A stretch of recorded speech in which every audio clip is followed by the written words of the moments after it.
네,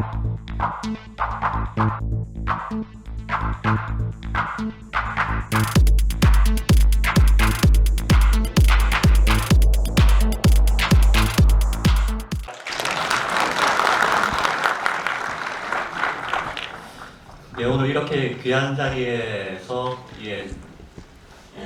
이야기를 할 수 있게 돼서 정말 기쁘고 감사하게 생각합니다. 저기 오늘 저와 배정호 박사님 강연이 있는데 그것도 중요하지만 이제 2부에 여러 많은 주요 인사들께서 아마 지금 시국에 대해서 어떻게 생각하고 있는지 우리가 어떻게 나가야 될지에 대해서도 이제 여러 가지 말씀이 있으실 것 같습니다. 보다 중요한 행사니까 끝까지 꼭 참석을 해 주셨으면 좋겠습니다. 저는 오늘 지난 3년 동안 이 탄핵 사태를 어떻게 볼 것인지에 대해서 팩트 위주로 한번 좀 설명을 드리겠습니다. 저한테 주어진 시간이 사실 30분, 40분 남짓입니다. 그래서 그 시간 안에 이 지난 3년 동안에 어떤 일이 있었고 과연 이 사태를 우리가 어떻게 볼 것인지 한번 이제 조망을 해보겠습니다. 저는 오늘 강연의 주제를 원인이 있으면 반드시 그 결과가 있다로 잡았습니다. 그 결과는 뭐겠습니까? 결과는 지금 대한민국입니다. 문재인 정권에 의해서 사회주의화되어 있는 대한민국. 그럼 그 원인이 뭐겠습니까? 그 원인은 지난 탄핵 사태입니다. 지금 얼마 전에 진중권 씨가 이런 얘기를 했습니다. 지금 문재인 정권 요즘 이제 비판으로 돌아서시고 친문 선전 선동이 나치를 빼닮았다. 정말 나치를 빼닮았고 사실 나치보다 더한 게 나치는 그래도 설득력 있게 선전 선동을 했는데 지금 문재인 정권은 금방 드러날 거짓말도 쉼없이 해내고 있지 않습니까? 그런데 사실 이 선전 선동이 문제가 아니라 선전 선동에 의해서 어떤 일이 일어나는지 그게 더 문제일 것 같습니다. 얼마 전에 공수처법 통과됐습니다. 이 공수처법은 윤은걸 전주지검장 현직 지검장이 중국 제도를 뺏긴 거고 이거는 정적을 제거하기 위해서 만든 거에 불과하도록까지 공식적으로 이제 비판을 했던 그 제도입니다. 그런데도 통과가 됐고요. 그리고 얼마 전에 이제 검경 수사권 조정안도 통과가 됐습니다. 이 안이 통과가 돼서 사실상 우리나라는 이제 검찰공화국이 되었다고 봐도 과언이 아니다. 이런 얘기까지 돌 정도죠. 검사 내전으로 유명한 김웅 검사도 이 건에 대해서 사실 이 수사권 조정은 사기극이다 라고 비판을 하고 사임을 했습니다. 그리고 이어서 추미애는 윤석열 총장의 수족을 다 자르기 시작했습니다. 지금 주요 간부들이 인사가 있었고 주요 간부들이 다 지방으로 좌천이 됐고요. 아마 조만간 이제 평검사 인사도 있을 텐데 지금 문재인 정권을 수사했던 이제 평검사들도 아마 다 지방으로 좌천돼서 나갈 겁니다. 이런 행태를 서슴지 않고 이제 하고 있는 거죠.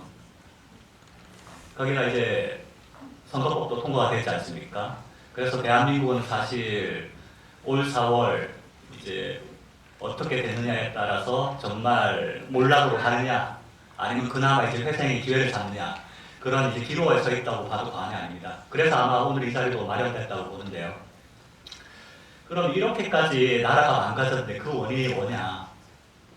지난 탄핵 사태다. 이게 이제 결론입니다. 그래서 사실 저도 탄핵 인사이드 아웃이라는 책을 썼고 많은 분들께 이제 알리려고 했는데 아직까지 많이 부족한 것 같습니다. 그럼 오늘 이 자리에서 좀 핵심들을 좀 간략하게 말씀을 드리겠습니다. 우리가 알아야 될 것은 탄핵은 기획됐다는 겁니다. 이게 우연히 박근혜 대통령의 비리가 드러나서 벌어진 일이 아니라 철저하게 기획됐다. 누가 기획을 했느냐? 더불어민주당과 북한, 중국 그리고 일부 언론 단체들이 기획을 했다. 이게 이 사건의 핵심입니다. 얼마 전에 작년이죠. 많은 분들 아실 텐데 버닝썬 사태 유명했지 않습니까? 저 김상규 씨란 분이 버닝썬 사태 최초 고발자입니다. 근데 이분이 이제 작년 10월에 양심 고백을 했습니다. 조선일보에서. 본인이 이제 이 최초 고발을 하고 나니까 더불어민주당 국회의원하고 그쪽 인사들이 접근을 해왔다고 합니다. 접근을 해와서 이 버닝썬 사태를 제2의 최순실 사태로 만들자. 그러기 위해서는 최초 폭행자가 최순실 조카여야 한다. 그러니까 너를 폭행했던 최초 폭행자가 최순실 조카라고 얘기만 해달라. 그러면 우리가 나머지 뒷배가 돼주겠다 라고 했는데 이분도 사실 이 제안을 거절하기까지 고민이 많았던 겁니다. 거절했을 경우에 뭐 본인 업계에서 사실 수출되고 매장당하는 수밖에 없는 상황이었는데 그래도 양심에 들려서 고백을 이제 이렇게 했거든요. 본인들이 2016년 7월부터 더불어민주당 국회의원들, 핵심 국회의원들이 모여서 최순실 TF를 만들고 이렇게 탄핵 국면으로 만들어갔다라는 내용의 인터뷰를 했습니다. 본인들이 이미 기획된 탄핵이라는 것을 밝혔던 거죠. 거기다 박지원 의원도 인터뷰를 했죠. 7월부터 당시 김무성 의원이 마음속 각고하고 이렇게 딜을 쳐서 이런 식의 탄핵, 사기 탄핵을 만들었다. 다 인터뷰가 다 있습니다. 게다가 드루킹도 얘기를 했죠. 이 탄핵 천국에서 여론몰이를 위해서 탄핵 천국부터 본격적으로 댓글 작업을 시작했다. 이미 다 실판에도 다 나와 있고 다 공개가 된 내용입니다. 그럼 이런 일만 있었냐? 여기에 북한과 중국도 개입을 했습니다. 당시에 2016년도 우리가 이제 떠올려 보시면 당시에 남한하고 북한하고 상당히 그 갈등 관계 있었습니다. 2016년 2월에는 개성공단 폐쇄가 됐고 3월에는 북한인권법, 테러방지법이 통과가 됐습니다. 그리고 9월에는 박근혜 대통령이 김정은 참수부대 창설을 승인합니다. 그리고 10월 달에는 국군의 기념사에서 북한 주민들, 군인들 자유 대한민국으로 오라라고 정말 공개적으로 체제 전쟁을 선언을 하거든요. 이런 상황에서 북한이 이제 가만히 있지 않았다는 겁니다. 어떤 일이 있었느냐? 북한은 이제 2016년 4월경부터 이제 조평통 성명을 통해서 박근혜 대통령 탄핵을 본격적으로 언급을 하고 6월달에 난수방송을 재개를 합니다.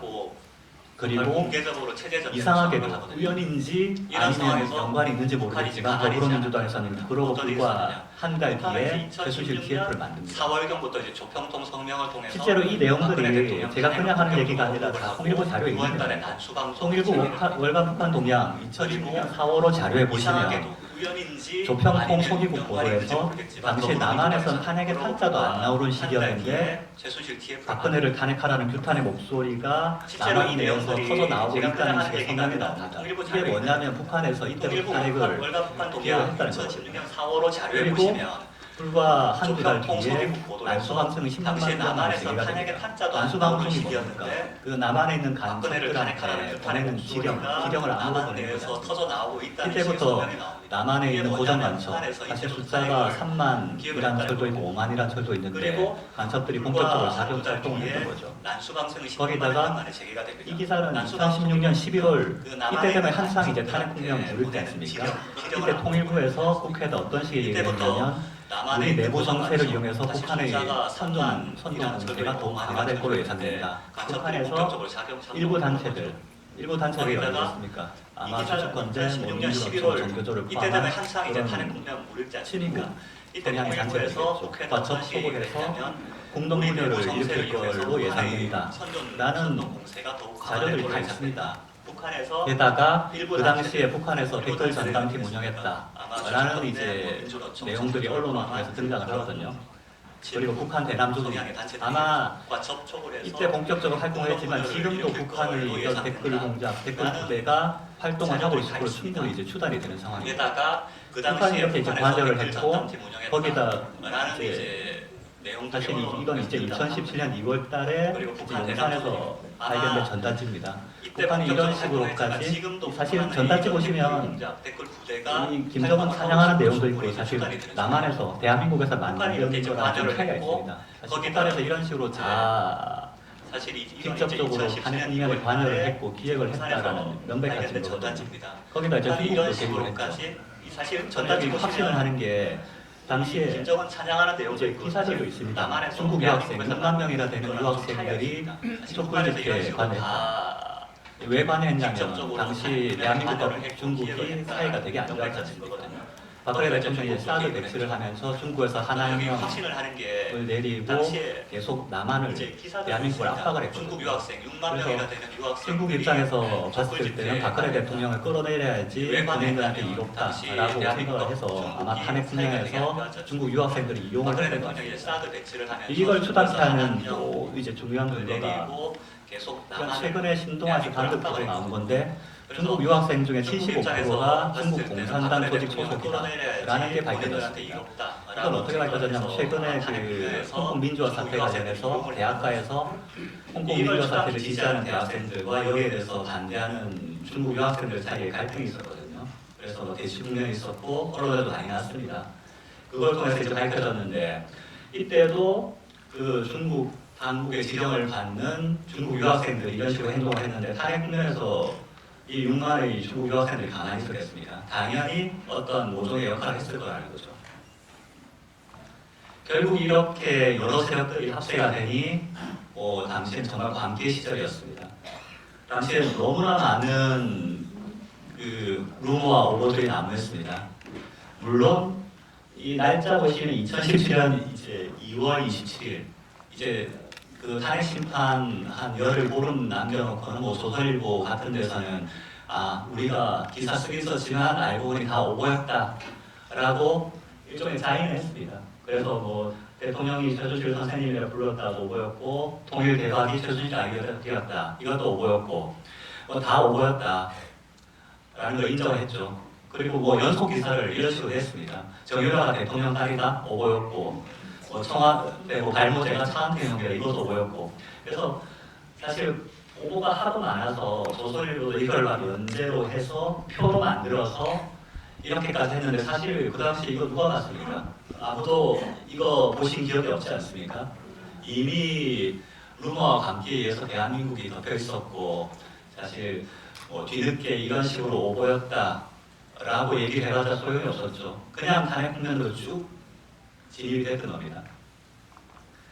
이런 사실 관계 시절을 처음 촉발시킨 게 사실 JTBC 태블릿 PC였습니다.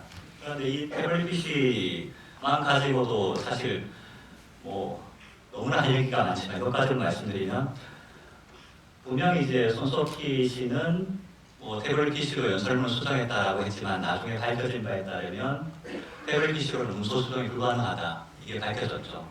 그리고 노승일이 1년 뒤에 인터뷰를 했습니다. JTBC 태블릿 PC에 그거는 사실 고영태 게 아니다. 내가 고영태한테 들었는데 어떻게 된 건지 모르겠다라고 하면서 이건 손석희 사장이 진실을 밝혀야 된다라고까지 공개 저격을 했습니다. 그리고 실제 고영태도 그 태블릿 내 거 아니다라고 이미 다 밝혔고요. 하지만 이 태블릿 PC에서 촉발된 사태로 대한민국은 거의 관계 사업을 하겠습니다. 어떻게 현직 대통령 효수가 저렇게 걸립니까? 이렇게 목을 매달아서 민족의 반역자라고 저렇게 당당하게 걸어놨거든요. 그리고 광화문에 이제 단두대가 등장을 했죠. 그러니까 당시는 사실 정말 광기 시절이었고 모두가 겁을 먹었죠. 뭐 국회의원뿐만 아니라 검찰도 사실 겁을 먹었고 헌법재판소도 겁을 먹었던 시절이었습니다. 그 당시에 이제 촛불 전단지들이 이것도 북한에서는 안 된 걸로 강하게 보이는 건데 이런 식으로 청와대 마녀의 정책 이런 식의 촛불 전단지가 돌아다녔습니다. 그리고 4대 외국역적 보박근혜 이런 식의 전단지들이 실제 공공연하게 돌아다니던 시절이었습니다. 결국 검찰이 처음에 최초로 굴복을 했죠. 검찰이 박근혜 대통령 공공감이 인정된다. 사실 그 공소장을 저도 봤는데 최서원 씨, 안종범 씨 이제 기소하면서 거기다 대통령과 공모하여 그 딱 한 줄 써놨습니다. 안에는 어떤 내용으로 공부를 했는지 전혀 없었는데 공모하여라고 한 줄 박았고 그것 때문에 이후에 국회에서도 그걸 근거로 탄핵 소추를 했고 이후에 모든 사정이 일사천리로 진행됐습니다. 그리고 청와대 내부에서 이런 검찰을 제지해야 될 법무부 장관은 바로 사표를 써버리죠. 지금 추미애 장관 하는 거랑은 전혀 딴판이었죠. 추미애 장관이 잘했다는 건 아니지만요. 그리고 이제 국회에서는 이제 더러운 잠이라고 해서 누드화에다 박근혜 대통령 사진을 합성을 한 저런 누드화가 공공연하게 걸릴 정도로 이런 표창원 의원이 이 더러운 잠을 걸어놓고도 대부분의 국민들로부터 찬사를 받을 정도의 상황이 됐습니다. 이미 이 당시가 되면 여러 면에서 대한민국은 거의 넘어간 거였죠. 결국 그렇게 해서 탄핵소추안이 가결이 됐습니다. 그럼 탄핵소추안 가결 국회의원들이 과연 탄핵소추안을 알고 있었느냐? 제대로 읽어본 의원도 없었습니다. 사실 2016년 12월 3일 탄핵소추안이 국회에 올라오고 나서 12월 9일 가결됐는데 딱 6일 걸렸습니다. 6일 동안 제대로 토론을 했겠습니까? 심사를 했겠습니까?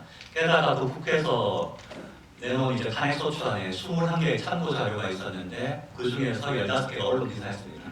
루머와 오보에 의해서 점철된 그 언론 기사들만 탄핵소추안 뒤에 갖다 붙여서 그냥 대통령을 직무 정지시켜버리고 그렇게 헌재로 보내버렸던 거거든요. 유일하게 증거라고 하는 게 공소장이었습니다. 아까 말씀드렸던 대통령을 공고하여 그 공소장을 뒤에 첨부를 해서 대통령 권한을 정지시키고 헌재로 보내버렸는데 사실 말도 안 되는 일이었죠.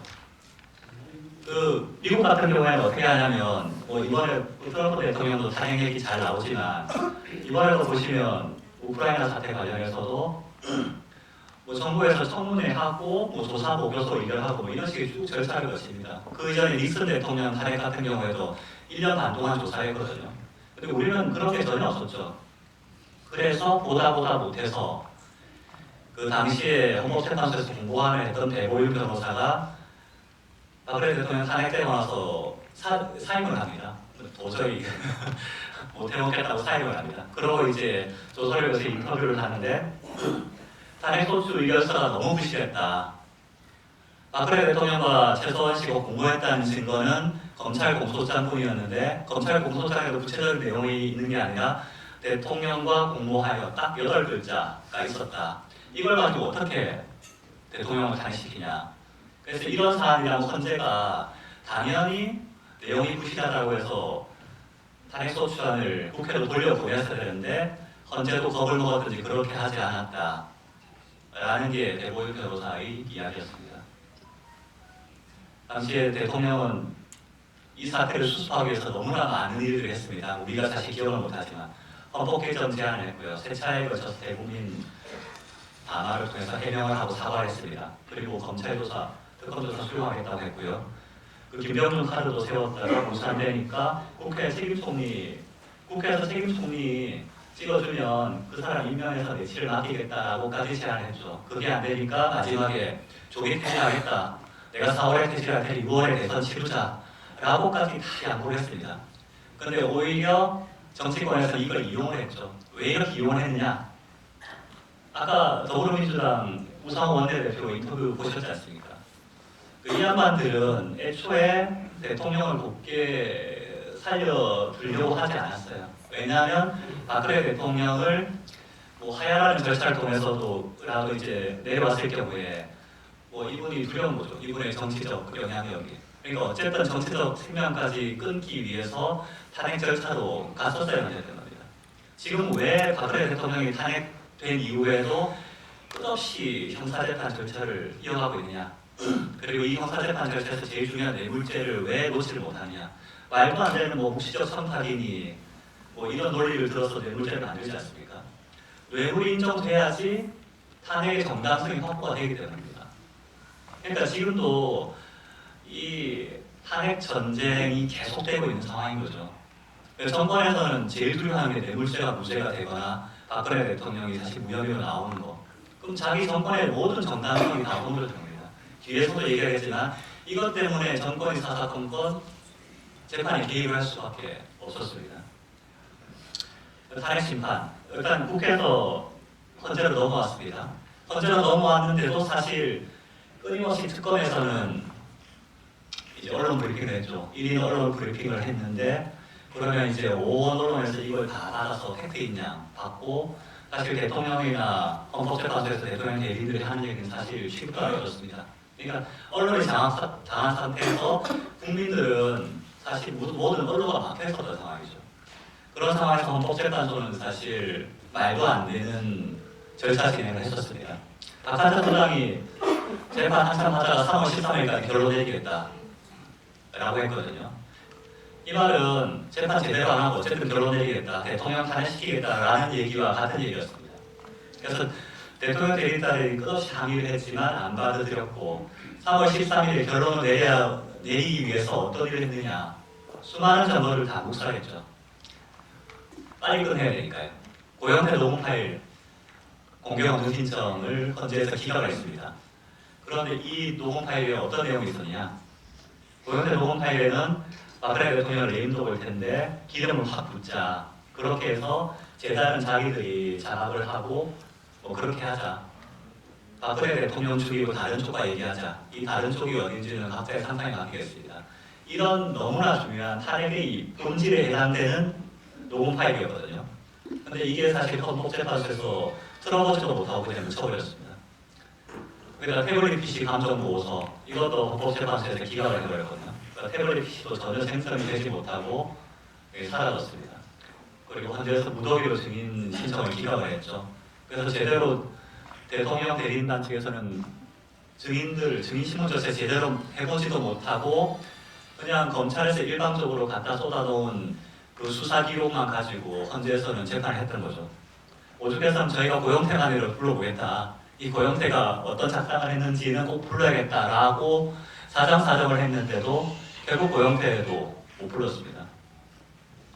그래서 야 이건 너무 재판 불공정하지 않냐라고 해서 강일원 재판관 기피 신청했더니 기피 신청을 해도 사실 소용이 없죠. 그냥 재판관 8명이서 5분 휴정한다라고 하더니 5분 뒤에 나와서 기피 신청 기각 해버리면 끝인 거죠. 그러니까 뭐 사실 말도 안 되는 상황이었고 대통령이나 대통령 대리인 측에서는 할 수 있는 게 아무것도 없었습니다. 결국 그렇게 해서 탄핵이 됐습니다. 탄핵이 됐는데도 대부분의 국민들은 그래도 헌법재판소에서 만장일치로 탄핵을 했으니 뭔가 정당성이 있지 않겠냐라고 생각을 하겠지만 실제로는 그게 아니었거든요. 그 얘기 조금 이따 드리고. 근데 이제 탄핵으로 끝이 아니었죠. 박근혜 대통령의 완전히 정치적 생명력을 끊어야 됐으니까 형사재판까지 또 갑니다. 탄핵당하고 사저로 간 대통령을 다시 검찰에서 부르고 조사하고 영장을 치거든요. 영장을 치고 구속시킨 이후에 재판이 진행됩니다. 재판 영장 기록만 12만 페이지. 사실 말도 안 되게 이제 어마어마하게 쏟아부은 거거든요. 근데 당시 이때 트럭 기소라는 게 처음 나왔습니다. 그리고 이제 대통령 대리 이제 변호인단 7명으로서는 도저히 감당이 안 되는 정도의 재판이었죠. 하지만 이제 재판부에서도 주사위 재판을 강행을 했습니다. 이게 뭐냐면 기록 12만 페이지 읽고 제대로 재판 준비해서 절차 진행을 할 수 있는 여건을 전혀 안 만들어주는 거죠. 그러니까 당시에 재판장도 어차피 탄핵당한 대통령이니 그냥 유죄 때리겠다라는 이제 그 생각을 하고 있었던 거죠. 그래서 정말 그 국제 기준의 유례도 없는 정말 이런 주사위 재판을 계속 강행을 했었습니다. 근데 그래도 정권에서 불안했던지 어떤 일이 있었냐면 2017년 7월 정도 되면 정유라를 이제 보쌈을 해갑니다. 그러니까 이거 이재용 부회장도 그렇고 박근혜 대통령도 그렇고 뇌물죄로 말생활이로 유죄를 만들어야겠는데 재판 진행되는 거 보니까 이제 좀 불안한 거예요. 그래서 정유라의 증언이 있어야겠다라고 해서 이 당시 때 정유라 영장 2번 쳤는데 2번 다 기각된 상황이었거든요. 세 번째 영장 칠 단계가 되니까 정유라랑 어떻게 소통을 했는지 정유라가 새벽에 몰래 빠져나가서 변호인들 몰래 빠져나가서 특검 동고탈탑니다. 그러고 다음날 재판에 갑자기 짠하고 나타나죠. 그러고 자기 어머니 최소원 씨랑 대통령 이재용 부회장한테 불리한 진술을 쏟아냅니다. 그리고 이게 나중에 결정적인 이제 증거가 되죠. 그리고 그 이후에 정권에서는 검찰에서는 더 이상 정유라에 대해서 영장을 안 칩니다. 그리고 이제 정권에서는 그게 불안했던지 캐비넷 문건을 들춰내서 공개적으로 이렇게 브리핑을 하고 이걸 박근혜 대통령 재판에 또 갖다 쏟아붓습니다. 이 뭐 대놓고 청와대에서 이 재판 관심 있게 보고 있으니까 판사 너 잘하라 이 말이거든요.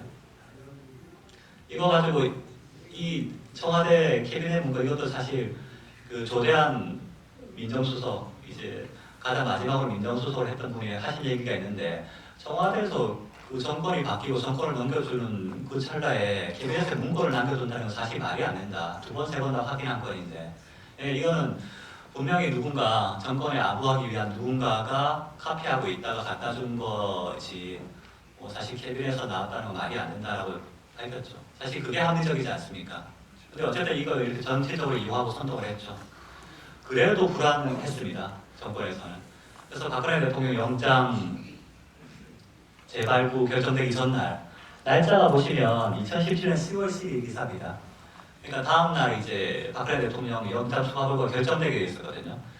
그날 임종석 비서실장이 직접 나와서 세월호 문건 이야기를 합니다. 뭐 세월호 문건 뭐 조작했다는 게 어쨌다는 보고를 하거든요. 그러니까 청와대 비서실장이 대통령 영장 재발부 결정 전날에 이런 식으로 인터뷰를 한다. 특히 정가의 보도인 세월호를 가지고 걸거노문이죠. 뭐냐면 정권 차원에서 관심을 갖고 있으니 재판장 알아서 하라 이 말밖에 안 되는 거죠. 결국은 이제 영장 발부됐습니다. 영장 발부됐고 박근혜 대통령은 이제 그때까지는 그래도 법치에 따라서 재판에 성실하게 임했죠. 했는데 더 이상은 야 이거 하는 거 보니까 의미가 없다라고 해서 이날 이후로 재판을 거부하신 겁니다. 그리고 정치보복은 정치보복이라는 표현을 썼죠. 이 정치보복은 저에게서 마침표가 찍어졌으면 한다라고 공개적으로 밝히고 지금까지 침묵을 하고 계신 거죠. 이 탄핵 사태 최대 수혜자가 누구냐? 아까 누가 기획을 했는지 제가 설명을 드렸는데 최대 수혜자가 문재인 대통령입니다. 우리 잘 기억을 못 하실 텐데 2016년 이게 10월 16일 기사입니다. 이때 송민수 회오로 의혹 그러니까 뭐 북한인권 결의안 관련해서 북한에 미리 물어봤냐 안 물어봤냐 이런 거 이 문제로 한참 떠들썩했고 이때 문재인 당시 더불어민주당 전 대표 정치 생명이 끝나냐 마냐 막 이렇게 되게 긴박한 상황이었습니다. 근데 이 문제가 어떻게 덮였는지 아십니까? 바로 일주일 뒤에 태블릿 PC가 나오면서 다 덮였습니다. 그리고 거기다 뭐 드루킹의 여러 가지 활약으로 인해서 승승장구해서 대통령까지 된 거죠. 거기다가 이제 최대 수혜자는 북한이죠. 북한은 뭐 어차피 최대 관여자기도 하니까요. 2016년 말에 그 박 우드워드라는 언론인이 이제 자기 기사를 이제 책을 쓴 게 있는데 거기에 보시면 오바마 대통령이 2016년 말에 북폭을 심도 깊게 기획을 했다는 거거든요. 그래서 북폭을 하려고 기획을 했고 그게 남한 당국이랑도 긴밀하게 소통이 됐을 겁니다. 그래서 박근혜 대통령도 이 2016년 10월달에 국군의 기념사에서 북한과 체제 전쟁을 선언을 했다는 거거든요. 그 당시 언론 기사를 보시면 탄핵 국면임에도 불구하고 박근혜 대통령의 메시지는 오로지 북한이다. 그래서 사실 이 북폭을 통해서 사실 모든 걸 일거에 뒤집을 수도 있는 상황이었습니다. 하지만 마지막에 오바마 대통령이 북폭을 포기를 하죠. 그러면서 상황이 탄핵 국면으로 급속하게 쏠려가고 지금 이런 현실이 되어버렸습니다. 어찌 보면 2016년 말이 대한민국 우리 역사에서 정말 중요한 분기점이었습니다. 그때 뭐 우연과 필연 여러 가지 요소가 겹쳐서 지금의 이런 사태가 됐죠. 그럼 이제 여러 가지 루머와 오보 때문에 박근혜 대통령이 정말 잘못만 한 걸로 많은 분들이 이미지를 가지고 있죠. 근데 실제 박근혜 정부에서는 너무나 많은 일을 했었습니다. 일일이 설명드리지 않겠지만 당시에 통합진보당 해산을 했었습니다. 이거 정말 어려운 일이었습니다. 당시에도. 그리고 정교조 법의 노조화를 시켰고요. 한일 군사정보보호협정, 지소미아도 이때 체결했습니다. 이때 체결된 지소미아 때문에 문재인 정권이 지금도 이제 절정을 내고 있지 않습니까? 그리고 공무원 연금개혁, 박근혜 대통령은 해냈습니다. 문재인 정권에서는 뭐 국민연금 개혁한다라고 소리 꺼냈다가 국민들 반발이 일어나니까 아직까지 전혀 뭐 얘기도 못 꺼내고 있지 않습니까? 거기다 당시 2013년, 14년 2년 연속 무역 트리플 크라운 당시에 수출액 무역흑자 무역 규모가 역대 최고였습니다. 우리나라 경제 진짜 좋았거든요. 게다가 2015년, 16년에 국가 신용 등급은 역대 최고였습니다. 그런데 우리는 이런 걸 전혀 기억을 못하지 않습니까? 너무나 많은 일들을 하셨는데 제가 일일이 다 열거하긴 그래서 일단 표로는 만들어봤습니다. 그럼 과연 탄핵 사유가 있는가? 실제 헌법재판소에서 최종적으로 인정한 탄핵 사유는 4가지였습니다. 그 중에서 밑에 3가지는 다 기각이 됐습니다. 공무원 임명권 남용 안 했다, 언론의 자유 침해 안 했다, 생명권, 세월호 관련이죠. 이것도 아니다라고 해서 다 기각이 됐고 유일하게 한 개 인정이 됐습니다. 사인의 국정 개입 허용과 대통령 권한 남용. 이게 뭐냐면 그 정호성 비서관 통해서 문건 47건 유출했다. 그 다음에 뭐 미르재단, K스포츠재단 설립했다. 그리고 최서원 위해서 공무원 4명을 임명했다. 딱 이 내용이거든요. 뭐 지금 들어봐도 되게 사소한 사유처럼 느끼실 텐데 어쨌든 당시에는 이걸로 헌재가 탄핵을 시켰습니다. 그런데 이것보다 더 중요한 게 뇌물 혐의가 탄핵 소추 사유에서 제외됐다는 거거든요. 이게 사실 헌법재판소에서 이제 위법을 한 건데 위헌 위법을 한 거죠. 애초에 국회에서 탄핵 소추안 올라왔을 때는 사유가 13가지였습니다. 헌법 위반 5가지, 법률 위반 8가지. 이 중에서는 뇌물죄도 들어있었거든요. 근데 이제 뭐 이건 기사도 났습니다만 재판관들이 쭉 읽어보니까 도저히 박근혜 대통령은 뇌물죄를 엮을 길은 없는 겁니다. 그래서 당시에 내부에서 뇌물죄가 되냐 안 되냐라고 해서 감론을박이 많았고 이 탄핵 소추안이 그대로 유지될 경우에 탄핵이 안 된다가 정석이었습니다. 그러니까 탄핵을 시키려면 어떻게 되냐? 이 뇌물죄를 빼야 되죠. 그래서 강일원 재판관이 총대를 내고 2번에 걸쳐서 소추 사유를 변경을 하고 결국은 뇌물죄를 다 빼버립니다. 빼버리고 추상적인 헌법 수호의 그 헌법 위반 사유 4가지만 가지고 사실 탄핵을 시킨 거거든요. 근데 이거 자체가 위헌 위법인 게 탄핵 소추안은 어차피 국회 동의를 거쳐 넣어놓은 거기 때문에 헌법재판소에서 임의로 못 바꿉니다. 그게 뭐 대리인들 동의가 있든 없든 그거와 관계없이. 그런데도 이런 짓을 한 거거든요. 저건 나중에 다 밝혀져야 됩니다. 그리고 이제 뭐 헌법재판소가 탄핵 사유로 삼았던 재단 관련해서는 뭐 한 푼도 빠져나온 게 없다는 건 다 아시지 않습니까? 당시 767억 인가 중에서 750억이 남아 있었습니다. 10여억 그거 그동안 인건비랑 경산비로 쓰였던 거 말고 1원 한 푼 나간 게 없었거든요. 게다가 손혜원 거기 재단에 있는 이사들 다 당대 최고의 전문가들이었습니다. 손혜원 의원마저도 인정을 했죠. 그 이사들 중에 한 명은 손혜원 의원이 자기 그 보좌관으로 채용을 합니다. 하면서 하는 말이 뭐 여기 미르재단, K스포츠재단 이사들은 다들 전문가다. 거기에서 가타부터 하지 말아라는 얘기까지 합니다. 그리고 최서원 씨가 이 K스포츠재단의 용역 5억인가 7억인가 따내려고 했다가 사기 미수로 걸리거든요. 사기 미수란 말이 뭡니까? 미수. 그러니까 뭐 한간에서는 최서원 씨가 재단을 완전히 장악했다고 하는데 재단에 7억짜리 용역 하나 따내려고 했다가 이사들이 반대해서 못하거든요. 근데 그게 어떻게 장악하게 됩니까? 근데 검찰은 그걸 또 사기 미수로 걸었습니다. 미수로 걸었는데 나중에 이것도 무죄가 나거든요. 그리고 뭐 경제 공동체라고 하는데 최서원 씨는 전 재산을 다 정유라한테 줬죠. 뭐 이런 경제 공동체가 어디 있습니까? 게다가 정호성 비서관이 증언을 하죠. 이 47건 문건 유출 중에 사실 대부분이 본인과 최서원 씨 간의 어떤 그냥 개인적인 이제 관계를 위해서 준 거고 본인이 사실 오버한 게 많다는 얘기를 다 합니다. 그리고 그 문건, 넘어갔던 문건 대부분이 왜 넘어갔냐면 최서원 씨가 뭐 대통령 의상이나 뭐 이런 거 관여하고 있었지 않습니까? 그 해외 순방 가고 하려면 이 순방 일정을 알아야지 일정에 맞춰서 그 목적에 맞춰서 의상을 정할 텐데 그래서 의상 준비하기 위해서 필요하니까 정호성 씨가 임의로 뭐 해외 순방 일정이라든지 여러 가지를 보내줬다는 거거든요. 그러니까 그런 내용들이 사실 이렇게 딱 걸리는 거죠. 이게 걸리면 지금 문재인 정권에서는 더 걸릴 게 많습니다. 사실.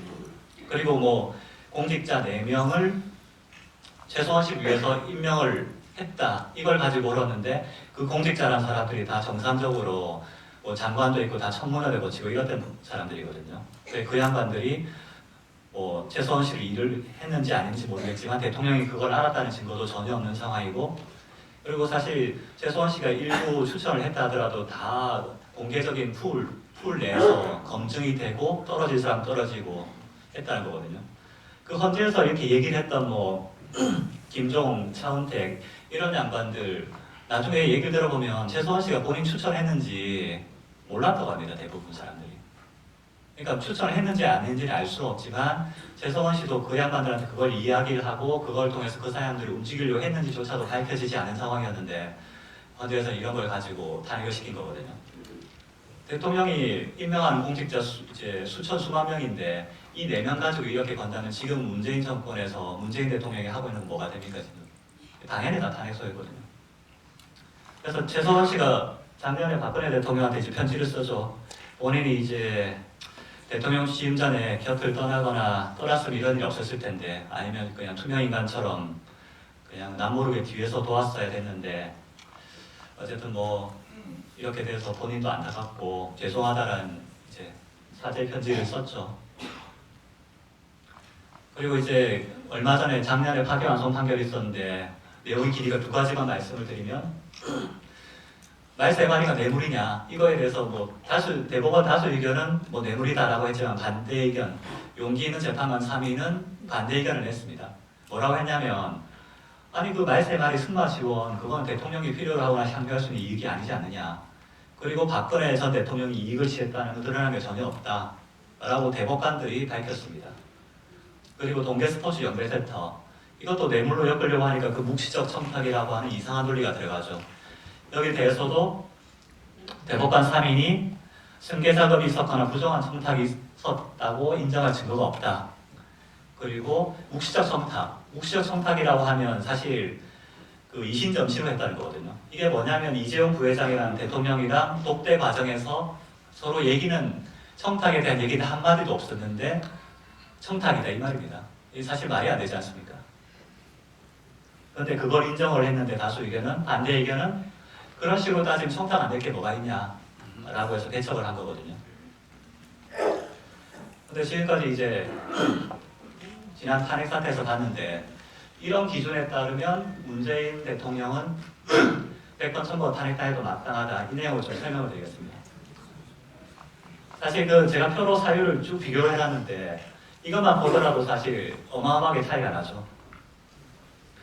문재인 대통령은 이제 애초에 대통령이 되기 전부터 어떤 주장을 했냐면, 국가보안법 폐지돼야 된다, 연방제 통일, 그 다음에 주한미군 철수는 북한 의사를 물어야 된다, 그 다음에 미국 평화협정 체결돼야 된다, 국정원 해체돼야 되고 한총련 옹호, 그 다음 통합지부당 이제 옹호했죠. 이게 다 사실 북한이랑 똑같은 주장입니다. 북한이 하는 거랑. 근데 일국의 대통령이라는 사람이 이런 주장을 했으니 지금 대한민국이 뭐 사회주의가 되어가고 있는 게 아닌가라고 저는 개인적으로 생각을 합니다. 대통령이 된 이유도 마찬가지죠. 그래서 문재인 대통령은 대통령이 되고 난 이후에 적폐청산 시작을 했죠. 근데 이것도 이제 뭐 제대로 그냥 하면 되는데, 항상 내부의 부처에서 TF 만들어서 공론화시키고 여론몰이하고 검찰 수사하고 이런 식의 과정을 거치거든요. 공산당들이 하고 있는 그런 행태들입니다. 예를 들어서 기무사 해체를 어떻게 시켰냐면, 또 이상한 군인권 단체 센터라는 데가 들어오거든요. 여기서 뭐 계엄령 문건이라고 해서 공개하고, 그러니까 언론에서 받아서 뭐 당시에 탄핵 정국에서 계엄령 준비를 했냐 이런 식의 보도들이 쏟아지죠. 근데 그걸 이용해서 사실 이 기무사를 또 해체하고 그렇게 해버리거든요. 근데 나중에 가보니까 이런 내라는 모 혐의는 전혀 근거가 없다. 그래서 수사도 사실 그렇게 중간에 종결돼버렸죠. 하지만 기무사는 해체됐습니다. 그리고 이재수 기무사라고 하는 이 과정에서 투신 사망을 했죠. 항상 이런 과정이었어요. 국정원도 마찬가지였습니다. 국정원도 이제 적폐청산 TF 만든다고 해서 막 여론몰이만 하고, 실제로 뭐 적폐라고 해서 나온 건 없었지만 결국 국정원 뭐 대공소서본부도 사실 무력화돼 버리고 다 그렇게 사실상 기능을 거의 상실해 버렸거든요. 그리고 그 과정에서 변창훈 검사도 투신 사망하고, 정치혁 변호사, 국정원 변호사도 사망을 하고, 이런 과정이 발생됐죠. 그리고 탈원문 전 과정에서도 무슨 공론화위원회, 뭐 사실 이런 전문적인 내용이 어떻게 일반 국민들의 공론화를 통해서 결정될 사안입니까? 하지만 공론화위원회를 통해서 여론몰이하고 결국 지금 탈원전으로 가고 있죠. 그리고 이제 환경부 블랙리스트, 이 건도 사실 본인들이 인사 집어넣기 위해서 과거 정권 인사를 다 집어냈죠. 그리고 탐구 탈북민 2명 북송, 이건 전형적인 생명권 침해죠. 그럼 귀순회사 밝히고 남한으로 하는데 이 탈북민 2명을 그냥 북한으로 보내버린 거지 않습니까? 그것도 그냥 보낸 게 아니라 안대를 씌우고 이제 재가를 준비해 가서 그냥 판문점을 보내버렸거든요. 이건 전형적인 살인죄입니다. 그러니까 이 양반들 뭐 돌아가셨는지 모르겠지만 돌아가셨다면 살인죄고 안 돌아가셨다 하더라도 다 살인 미수거든요. 이전 정권에서는 세월호 가지고 그냥 애들 그렇게 대가 침몰하는데 그거 제대로 대응하지 못했다고 해서 그걸 생명권 침해라고 떠들었지 않습니까? 그럼 이건 뭡니까 이렇게? 사람을 사지로 몰아넣는 전형적인 행위 이런 게 살인죄고 생명권 침해 아닙니까? 거기다 또 너무 많죠. 요즘 한창 문제가 되고 있는 울산시장 선거 개입 의혹. 사실 이 정권에서는 뭐 이전에 박근혜 대통령 뭐 국정원 댓글 뭐 이런 얘기 하지만 온갖 선거에 다 개입을 했거든. 울산시장 선거 개입, 그 다음에 유재수 감찰 무마 의혹, 그리고 우리들 병원 특혜 의혹. 너무나 탄핵 사유들이 많습니다. 차고 넘칩니다. 그리고 이 중요한 게 이제 김경수 드루킹의 대선 개입입니다. 사실 다음 주 화요일 21일이 김경수 항소심 선고일입니다. 이 항소심 선고가 너무너무 중요한 게 이 대선 개입 문제는 사실 문재인 대통령이 직접 개입된 거고 그렇다면 사실 명백한 탄핵 사유이기 때문에 그거를 다음 주 화요일에 할 수 있을 것 같습니다. 근데 만약에 재판부에서 정권에 굴복해서 이거를 무죄를 때린다고 하면 사실 우리가 가만히 있어서는 안 될 상황인 것 같습니다. 제가 간단하게 정리만 해놨는데 자꾸 이 김경수 측에서는 뭐 킹크랩 이런 거 가지고 얘기를 하는데 킹크랩이 아니더라도 어떤 일이 있었냐면 김경수가 드루킹한테 뉴스 URL을 계속 보내줬습니다. 이거 좀 댓글 작업하라고 보내줬고 그 다음에 그 드루킹이 김경수한테 댓글 작업한 기사 8만 건을 보내줬거든요. 기사 목록을 8만 건입니다. 그럼 본인이 이걸 가지고 그 킹크랩을 안 쓰고 했다고 과연 믿겠느냐는 거죠. 이미 모든 내용을 다 알고 있었던 공범입니다. 특히 이제 드루킹은 어떤 일을 했냐면 대선 국면에서 안철수 당시 후보에 집중 공격을 했죠. 당시 이제 양강구도가 됐을 경우에 안철수가 거의 이길지도 모른다는 얘기가 나왔는데 이게 어떻게 뒤집어졌냐? 안철수가 MB 아바타라는 설을 퍼뜨려서 뒤집었습니다.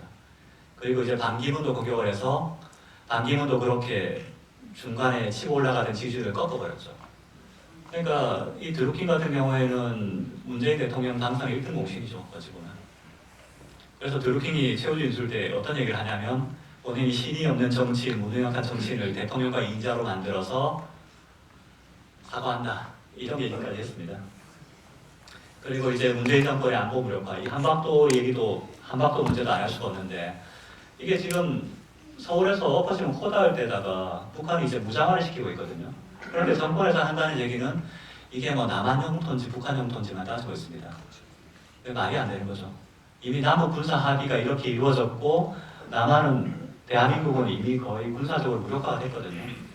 근데 군사 합의 이루어지고 난 이후에도 북한에는 한박도를 가지고 무장화를 하고 있는데 이거에 대해서 이런 방법도 못 하고 있지 않습니까? 정말 심각한 상황입니다. 게다가 뭐 GP들은 다 폭발을 하고 있고 그러니까 지금 이게 우리 현실입니다. 게다가 이제 더불어민주당에서는 헌법에서 자유를 빼려고 했죠. 자유민주주의에서 자유가 빠지면 그 민주주의만 남죠. 사실 그 북한에서 주장하는 인민민주주의랑 차이가 없게 됩니다. 헌법에서는 이렇게 반발이 저희가 못했는데 지금 역사교과서에서는 이미 다 했습니다. 그러니까 왜 이 정권에서 자유에 그렇게 자유를 없애려고 목을 매느냐? 사실 그 북한처럼 사회주의로 가겠다는 의도가 아닌가? 저는 이제 그렇게 생각을 하고 있습니다. 그래서 뭐 지금까지 과거 3년에 대해서 쭉 이제 간단하게 설명을 드렸는데 저는 역사가 반복된다고 믿습니다. 그래서 뭐 문재인 정권이 정권을 잡기 위해서 정권을 잡고 난 이후에 한 게 있기 때문에 반드시 그 죄값은 받을 거라 보고 그걸 위해서 그 시기를 앞당기기 위해서 여기 많은 분들이 모이셨다고 봅니다. 오늘 이 강연 이후에도 좀 생산적인 논의가 좀 계속 됐으면 좋겠습니다. 네, 감사합니다.